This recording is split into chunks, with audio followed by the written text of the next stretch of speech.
Assalamualaikum warahmatullahi wabarakatuh. Alhamdulillah, alhamdulillah wallazi arsala rasulahu bil huda wa dinil haq liyudhhirahu 'alad dini kullihi wa kafa billahi syahida. Asyhadu an la ilaha illallah wa asyhadu anna Muhammadan abduhu wa rasuluh allazi la nabiyya ba'da.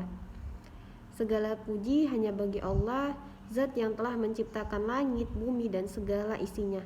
Zat yang telah memberikan kita nikmat kesehatan, kesempatan, nikmat waktu, dan juga masih banyak sekali nikmat lainnya yang gak mungkin bisa saya sebutkan satu persatu, saking banyaknya nikmat Allah tadi. Maka sebagai seorang muslim kita harus senantiasa bersyukur.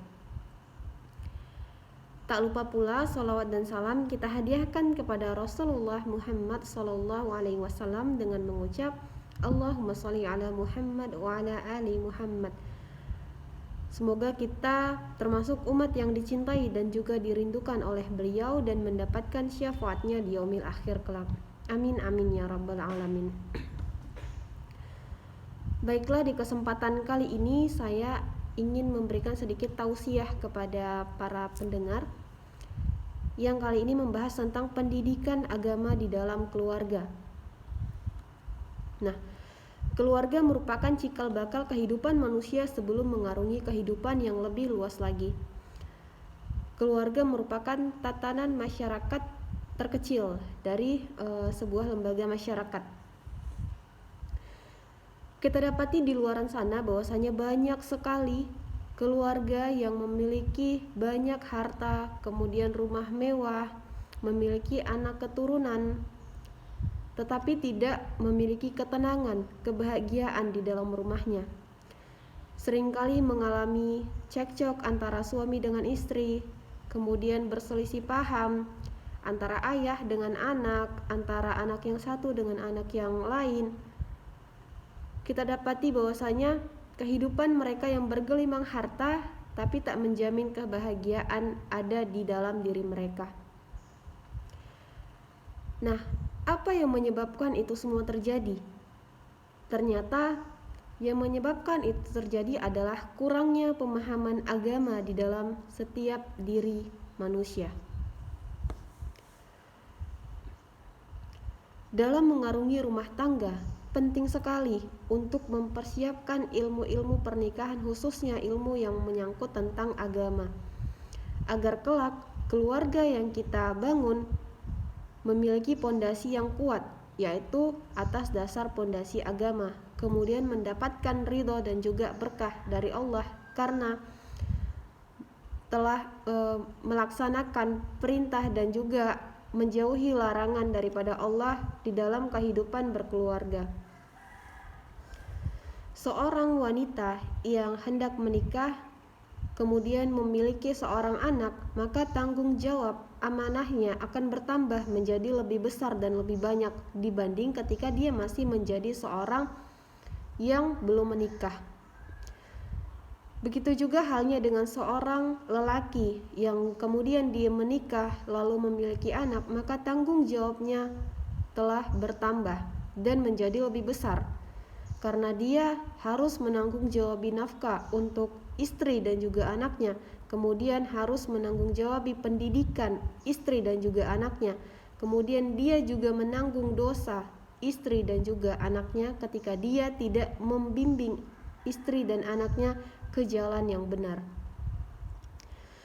Maka penting untuk seorang yang belum menikah harus segera mempersiapkan ilmu-ilmu yang akan digunakan di dalam kehidupan berumah tangga. Maka dalam hal ini seseorang yang sudah menikah kemudian sudah memiliki keluarga haruslah menerapkan aturan Allah di dalam kehidupan berkeluarga. Jangan sampai mencampakkan aturan Allah atau bahkan tidak mau mendidik istri dan juga anaknya dengan didikan Islam, melainkan membiarkan mereka mencari jalan hidupnya sendiri-sendiri. Ini merupakan kesalahan yang sangat besar dan bisa mengakibatkan sesuatu yang fatal akan terjadi di dalam keluarga mereka.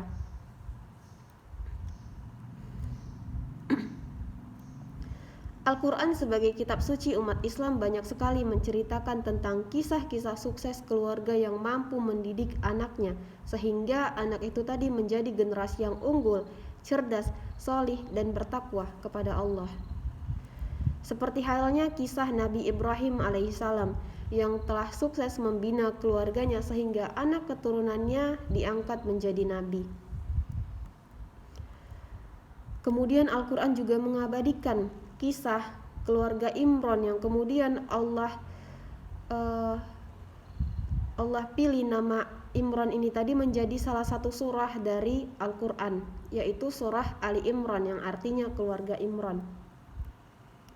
Karena keluarga ini tadi sudah menunaikan janjinya untuk mengajari putrinya yang bernama Maryam dengan pendidikan agama di bawah asuhan Nabi Zakaria, yang kelak dari wanita suci, wanita mulia yang mendapat pengajaran agama yang baik ini tadi lahir seorang manusia luar biasa yang kemudian diangkat menjadi nabi, yaitu Nabi Isa.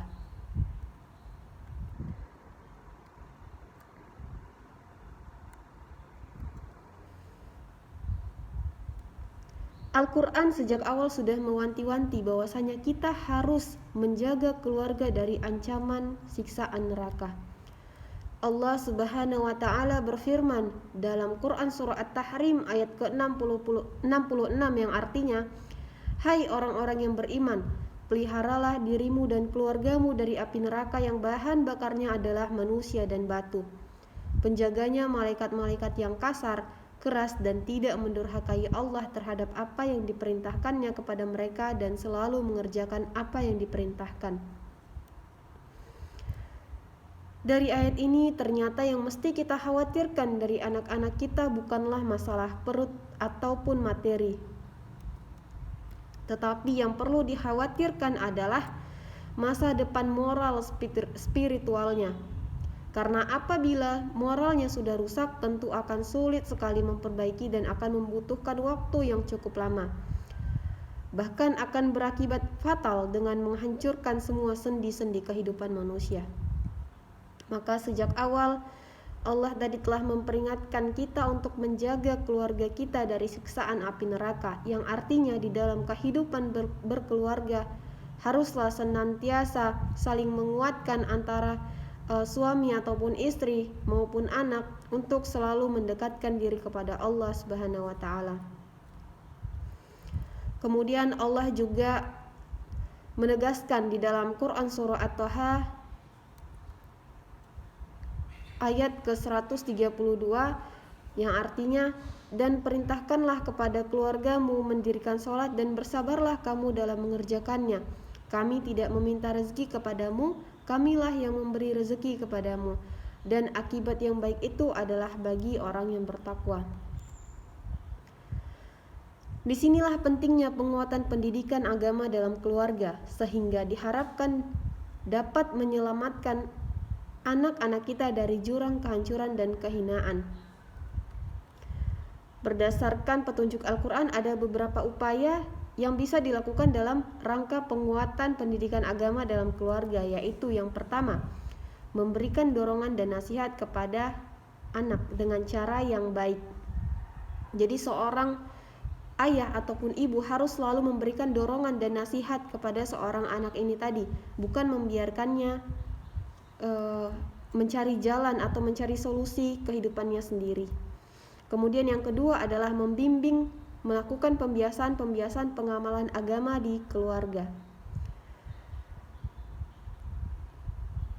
Perkara-perkara yang selalu kita anggap kecil, contohnya seperti selalu mengucapkan salam, selalu berkata yang baik, melaksanakan sholat di awal waktu, merupakan sebuah yang harus selalu kita perhatikan dan selalu diamalkan sejak anak ini tadi masih kecil.